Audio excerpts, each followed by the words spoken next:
determine the appropriate transformer size, firstly calculate the single-phase load current.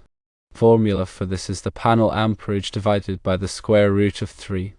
In this case, it's 400 amps divided by the square root of 3, which equals 231 amps. Secondly, calculate the transformer kVA rating. The formula is kVA equals the load current multiplied by the phase voltage multiplied by the power factor. Assuming a power factor of 1, the kVA equals 231 amps multiplied by 480 volts multiplied by 1, which equals 111,120 volt amps. Round up to the nearest standard size, which is 125 kVA.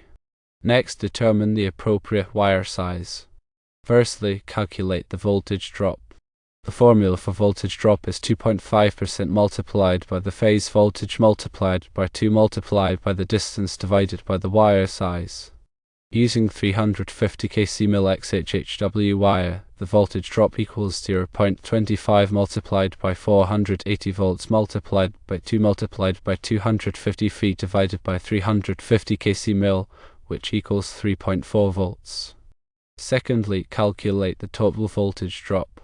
Formula for total voltage drop is the voltage drop plus 2% multiplied by the phase voltage. Total voltage drop equals 3.4 volts plus 2% multiplied by 480 volts, which equals 13.6 volts. Thirdly, calculate the actual voltage drop.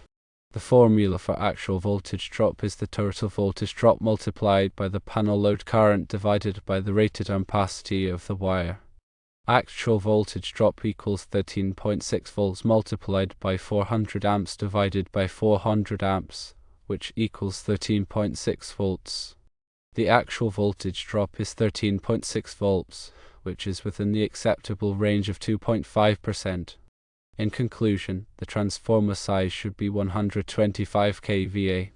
The wire size should be 350 kc mil XHHW. The total voltage drop is 13.6 volts, which is within the acceptable range.